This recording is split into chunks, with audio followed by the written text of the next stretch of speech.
Welcome back. In today's topic, we are going to talk about economic activities in rural areas. I have prepared some words that are very useful. Kadi chari alka gwasame ka read talk English kana talk Nore. Tigweja no bijilwak name a grade 8 bana name bana jalat kel raja ka kui economic activities in rural area dio jamishi listen na amiche jek dar go abolung okay bana chutin mi jira mi jidit ko goro no be subscribe ko bi topic ne ke listen kon bana ngwasme bike chwamala jengne gwada me chegari alkan word kan tur ne kien ke ta dan de ngai ke je okay men yam jene word income. Income ka tungnat ka yotin ka brand ka gwalade. Chal ka income. The money received typically on a regular basis for work or through investment. It includes wage, salary, or earning from other source like investment or business profit. Chal income. Yotin ka brand ka gwalade ki yot ka mo gwaladu shit karame entemelede kwala monje yo ajen chal ka mo income. Yotin jiga gwaladu. Reader do dien a profit. Profit ngulo damo. Profit a pi ke yotin chi ojik wing wan tin chukak. A pi ke yotin chiran ka ojik wing wan chimnen yen marama to ojik yot tot. Profit are the financial gain made when the revenue from business operation exceeds the expenses, costs, and tax involved in running the business. Ka yutin chi wujek gwasa dana chi business chi to ka jeki yuru kona jeki chi ram to jeki yuru tot yuru tolbok pintin yuru to ken pintin ka duob dan le business ka je kan yu to ba chol profit kan yuti chen chi wujek wi yon to to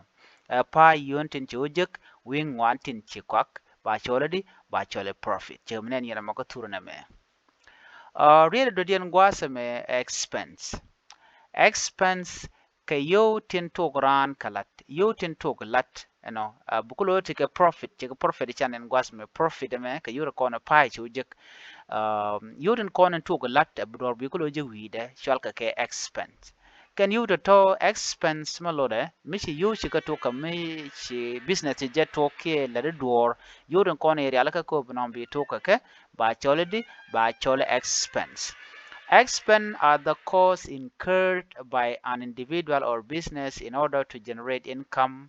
or carry out activities such as rent, utilities, salaries, or raw material. Mukko ka duor yuru kon to ge business baga chole di baga chole expense akan jallo na meja ka turni jona ram ka ba yon tam ka yuru te ka yuru content call business call to ka ke to lat ka yuru ko ken tishale fees der tikes banam shale fee yu tin yuran ka pin ka kukda ka duor mi ko ka duor ke yuru kon yuru fin chwal ka ke fi ka yu tin yuru pin ka kukdu ka duor mo kon ka shet che kumnen yen magwas me mi ram te dul gor ka yuru pin dong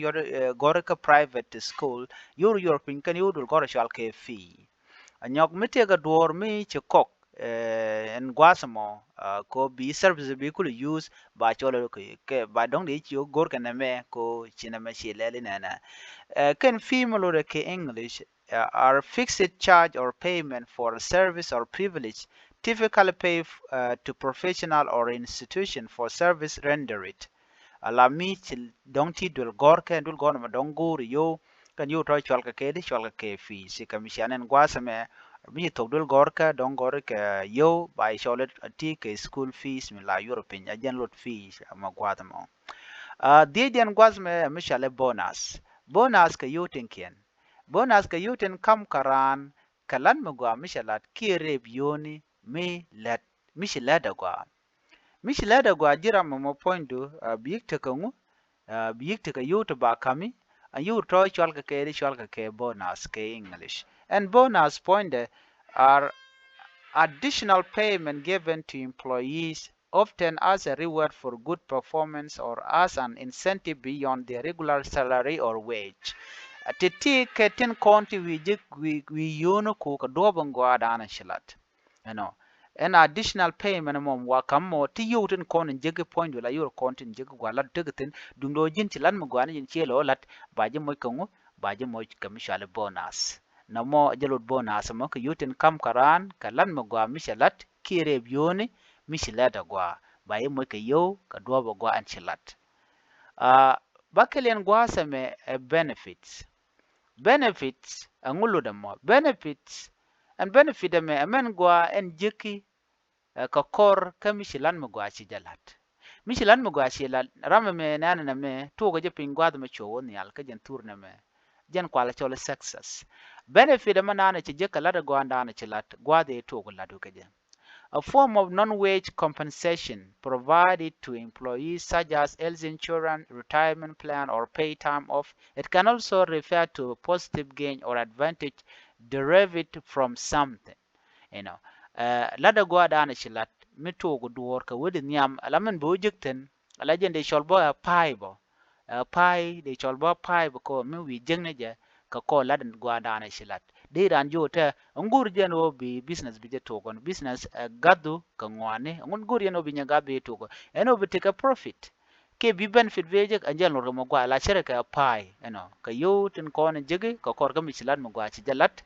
na kwane ke dong mele dol wal dong bai di jugo no la dol wal te ka ngote ka benefit ko jin mi joy mi te ka joy bai mo ke health insurance ba ji lat bang mi te ka joy mi le mi ji lat mi tere dol wal anyok jin ba mi le de keri nyal jin le re nyal dong bai ju jin ba jalor ka bang yena family do ki yen ji dwarun ka gwan mi share le ka number 7 loss lose rear yuni mishi yuk mishi karyar ke mishi duor kok ka kene jinong pai lo she kok yo mishi ka yo ru kor no chi yo jende chi lo badre dien ko ko yo ru kor che lo no ji loss no loss me jen at abad yun ko jin chen chanen ka tur na me the amount by which expense exceed revenue leading to a negative financial outcome for a business or individual, it reflects a decrease in wealth. Mungog yoku a loss na mo ki lose loss jen chanen gwada me mi yoku ci dor ko ka ci law ngong na yoku lo tel mi ci wujek ten tel benefit ke yoti ci law ben la rep ken bala ro jen ci te ko ci te ka loss badak dien payment ka yu tin kon tin kam karan kaladan gwa shalat shal payment ka yu to kam karan kalada gwa danan shalat the transfer of money in exchange for good or service. Payment can be made in various forms, including card, check, or digital transactions. And payment do badan yor yo to pingaje de ka yor pin ka ti shwale yo to kam ka ji ke de lel ke check a yo to cha gwar ka warga warga mo cha yo cha gwa tin obisho ka bank bo dul yon bai kam yo to